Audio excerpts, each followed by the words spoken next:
100 años de soledad.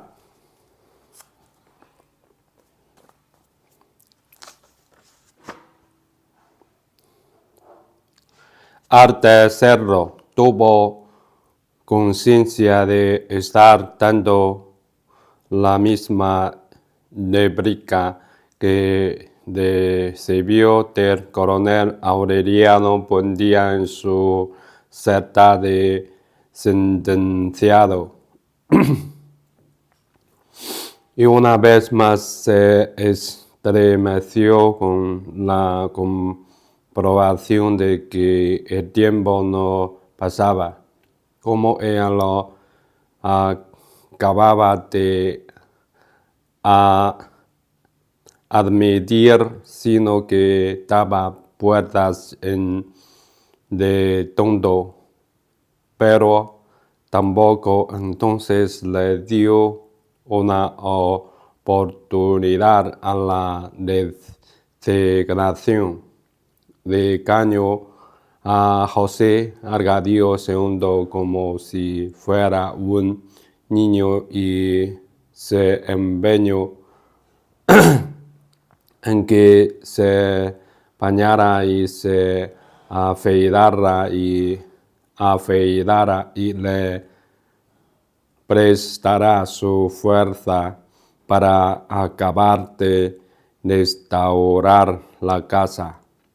La siempre idea de abandonar el cuarto que le había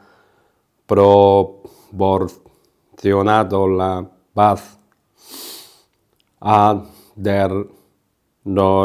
a José Arcadio II.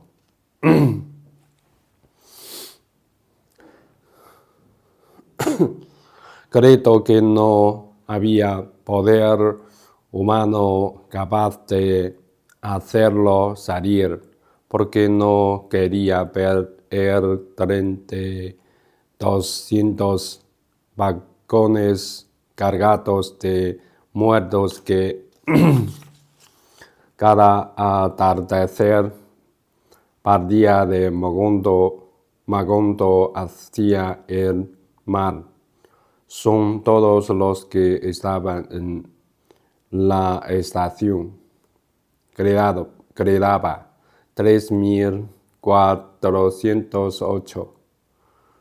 Solo entonces comprendió Úrsula que él estaba en un mundo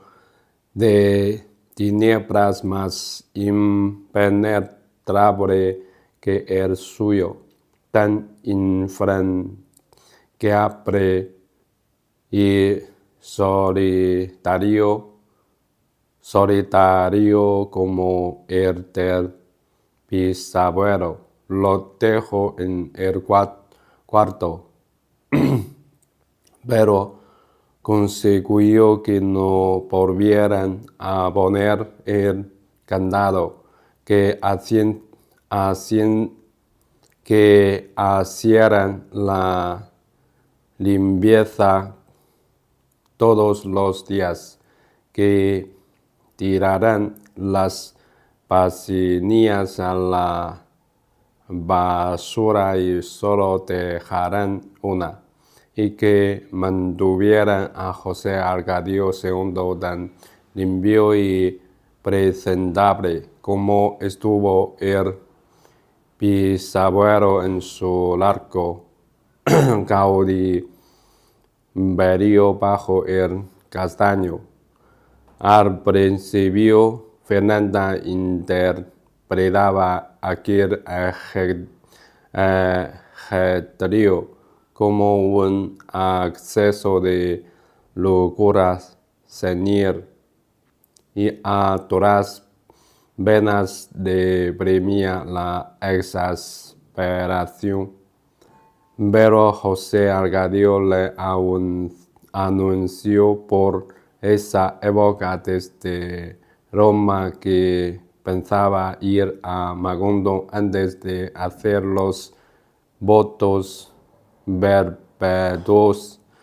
y la buena noticia le infundió tal entusiasmo, que de la noche a la mañana se encontró regando las flores 4 veces al día para que su hijo no fuera a formarse una mala impresión de la casa. Fue ese mismo incentivo el que la indujo a apresurar su correspondencia con los médicos invisibles y a poner en el corredor las macetas de helechos y orégano y los tiestos de begonias, mucho antes de que Úrsula se enterara de que habían sido destruidos por la fría exterminadora de Aureliano II. Más tarde vendió el servicio de parta y compró vajillas de cerámica, soperas y cucharones de bertellé y cubiertos de albahaca, y empobreció con ellos las almacenas acostumbradas a la loza de la Compañía de Indias y la cristalería de Bohemia. Úrsula trataba de ir siempre más lejos, que abrían puertas y ventanas. Creaba que hagan carne y pescado, que compren las tortugas más grandes, que vengan los forasteros a tender sus verdades en los rincones y a orinarse en los rosales, que se sienten a la mesa a comer cuantas veces que quieran y que eructen y despotriquen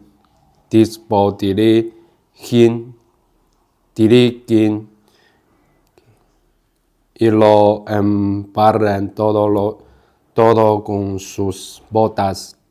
y que hagan con nosotros lo que les dé la gana, porque esa es la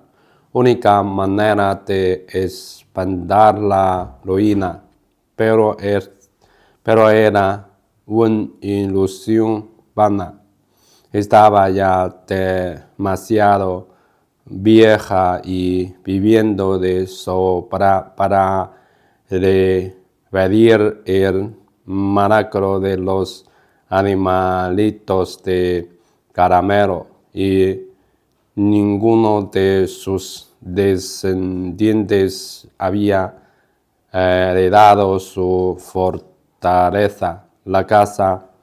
continuó cerrada por orden de Fernanda.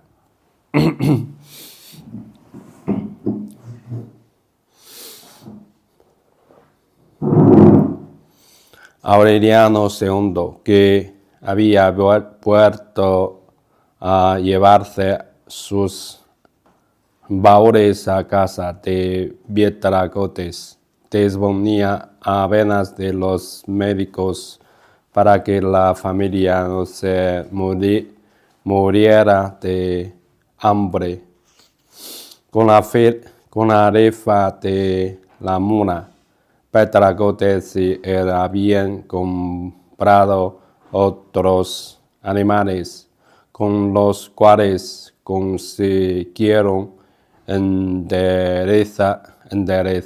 buen rudimentario negocio de lotería. Aureliano II andaba de casa en casa, ofreciendo los billetitos que él mismo pintaba con tintas de colores para hacerlos más atractivos y convincentes, y acaso no se daba cuenta de que muchos se los compraban por gratitud y la mayoría por compasión. Sin embargo, aún los más piadosos compradores adquirían la oportunidad de ganarse un cerdo por 20 centavos a una novia por 32 y se entusiasmaban, dando con la esperanza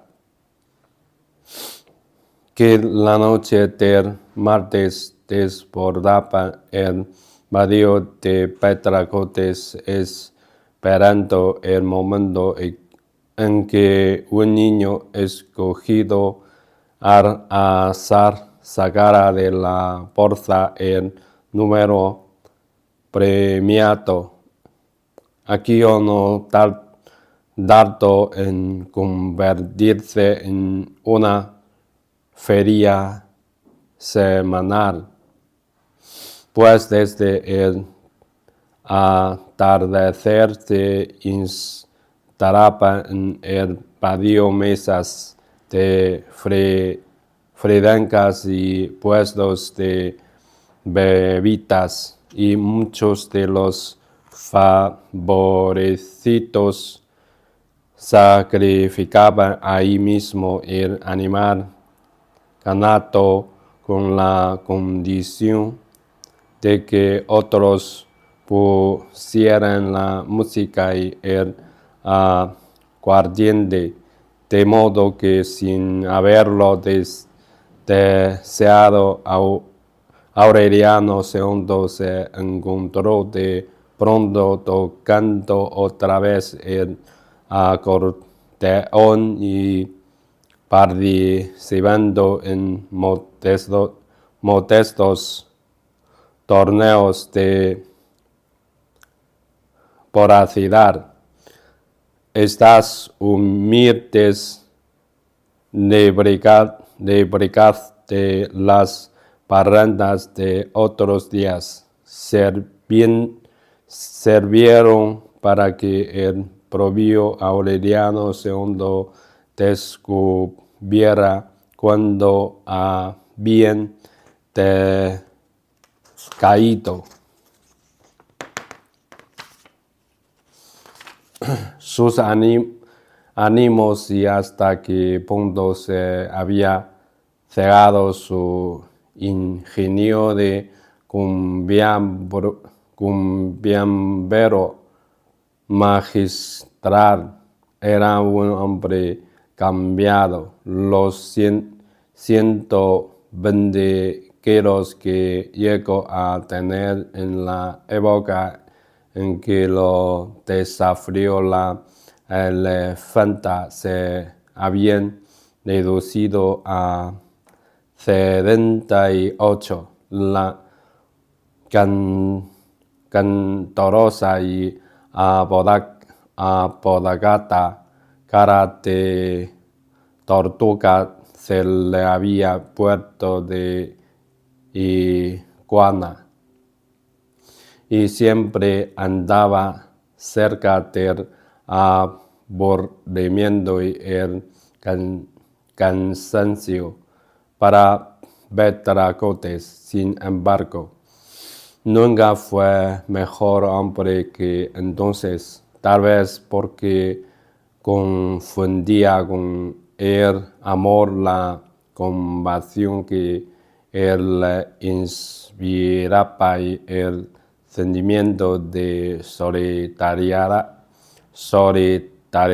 que en ambos había despertado la miseria, la gama desmantelada dejó de ser lugar de desafueros y se convirtió en refugio de confidencias, liberados de los espejos de pedidores que habían demandado para comprar animales de rifa y de los atemascos y tercioveros concupiscentes que se había comido la muna, se quedaban despiertos hasta muy tarde con la inocencia de los dos abuelos desesperados, aprovechando para sacar cuentas y trasponer centavos el tiempo que antes malgastaban en malgastarse. A veces los sorprendían los primeros callos haciendo y deshaciendo montoncitos de monedas, quedando un poco de aquí para ponerlo allá. De modo que esto alcanzará para condenar a Fernanda y Aquillo para los sábados de Amaranta Úrsula, y esto otro para Santa Sofía de la Piedad, que no estrenaba un traje desde los tiempos del ruido, y esto para mandar hacer el cajón si se moría Úrsula, y esto para el café que subía 1 centavo por libra cada 3 meses, y esto para el azúcar que cada vez endulzaba menos, y esto para la leña que todavía estaba mojada por el diluvio, y esto otro para el papel y la tinta de colores de los billetes, y aquello que sobraba para ir amortizando el valor de la ternera de abril, de la cual milagrosamente salvaron el cuero, porque le dio carbunco sintomático cuando estaban vendidos casi todos los números de la rifa. Eran tan buenas aquellas misas de pobreza que siempre destinaban la mejor parte para Fernanda, y no lo hicieron nunca por remordimiento ni por caridad, sino porque su bienestar les importaba más que el de ellos mismos. lo que en verdad les ocurría, aunque ninguno de los dos se daba cuenta, era que ambos pensaban en Fernanda como en la hija que hubieran querido tener y no tuvieron, hasta el punto de que en cierta ocasión se designaron a comer mazamorra por 3 días para que ella pudiera comprar un mantel o lentes. Sin embargo, por más que se maraban trabajando, por mucho dinero que escamotearon, escamotearan y muchas triquiñuelas que concebieran las ángeles de la cuarta se les dormían de cansancio, mientras ellos ponían y quinapan monedas tratando de que siquiera les alcanzaran para vivir. En el insomnio que les dejaban las malas cuentas, se preguntaban qué había pasado en el mundo para que los animales no parieran con el mismo desconcierto de antes, porque el dinero se desbarataba en las manos y porque la gente que hacía por poco tiempo quemaba mazos de billetes en la cumbiamba, consideraba que era un asalto en despoblado cobrar 12 centavos por la rifa de 6 gallinas. Aureliano II pensaba sin decirlo que el mal no estaba en el mundo, sino en algún lugar recóndito del misterioso corazón de Betracotes, donde algo había ocurrido durante el diluvio que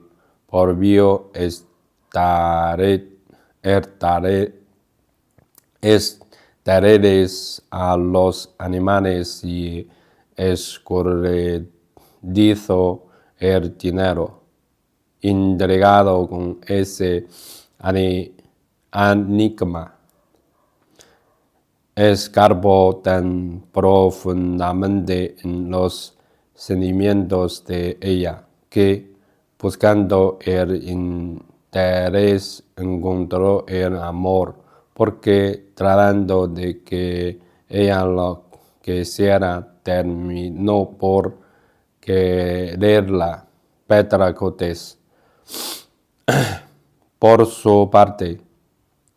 lo iba queriendo más a medida que sentía aumentar su cariño, y fue así como en la plenitud del otoño volvió a creer en la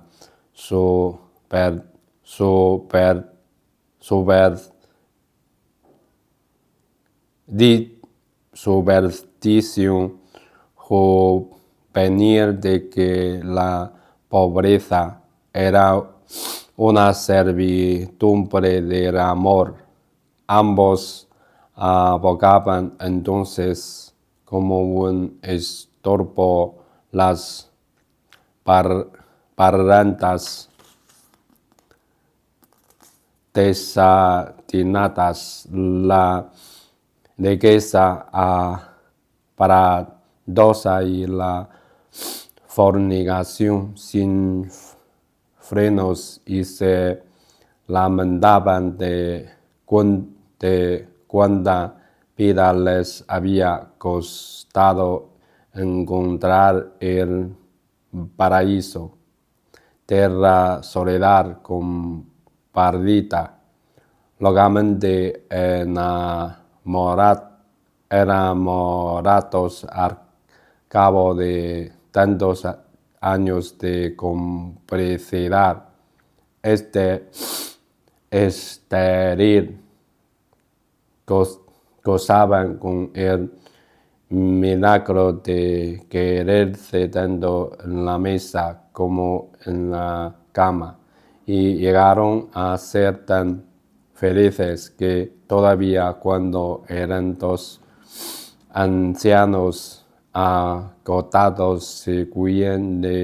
tosando como conejitos y pelándose como perros.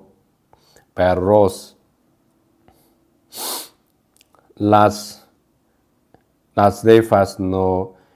dieron nunca para más. Al principio, Aureliano II ocupaba 3 días de la semana encerrado en su antigua oficina de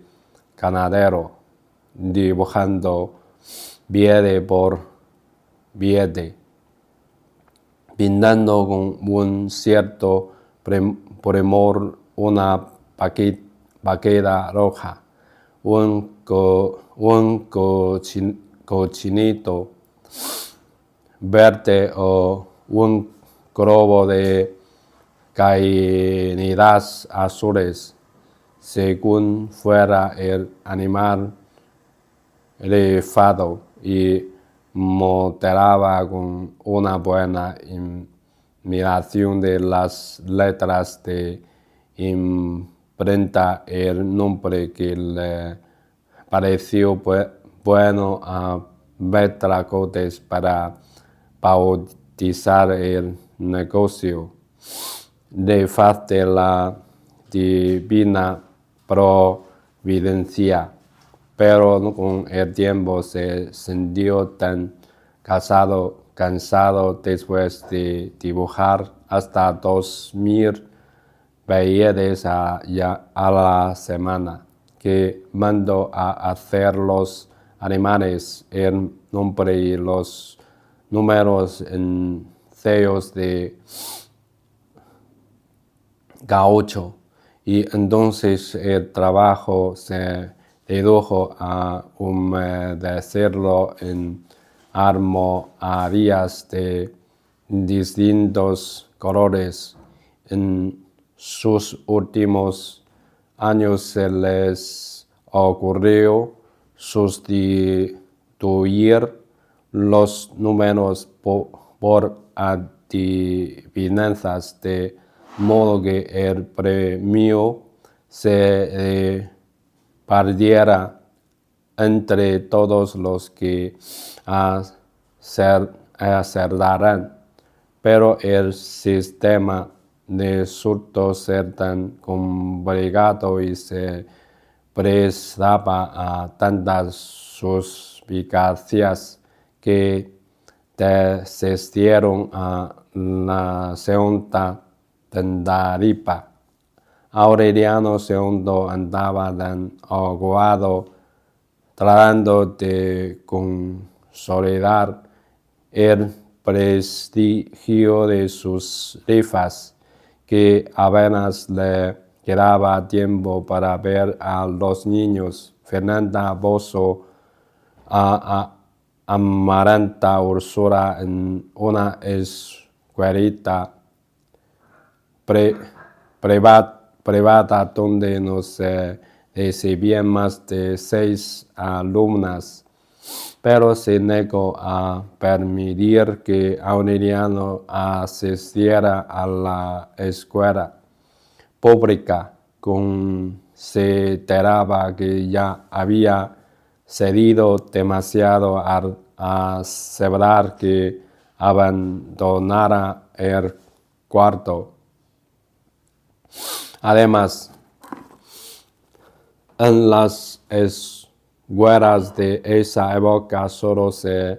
recibían hijos legítimos de matrimonios católicos y en el certificado de nacimiento que habían prendido con una nodriza en la badida de Aureliano cuando lo mandaron a la casa. Estaba registrado como expósito, de modo que se quedó encerrado a merced de la vigilancia caritativa de Santa Sofía de la Piedad y de las alternativas mentales de Úrsula, descubriendo el estrecho mucho de la casa, según se le explicaban las abuelas. Era fino, estirado, de una curiosidad que sacaba de quicio a los adultos, pero al contrario de la mirada inquisitiva y a veces clarividente que tuvo el coronel a su edad. La suya era barbateante y un poco distraída, mientras amaranta Úrsula estaba en el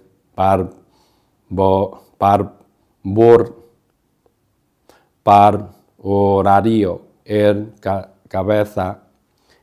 cazaba lombrices y torturaba insectos en el jardín, pero una vez en que Fernanda lo sorprendió metiendo alacranes en una caja para ponerlos en la estera de Úrsula, le recluyó en el antiguo dormitorio de Meme, donde se distrajo de sus horas solitarias de pasando las láminas de la enciclopedia. Ahí lo encontró Úrsula una tarde en que andaba asperjando la casa con agua serenata y un ramo de ortigas, y a pesar de que había estado con él muchas veces, le preguntó quién era. Soy Aureliano Buendía, dijo él. Es verdad, replicó ella, ya es hora de que empieces a prender la pradería.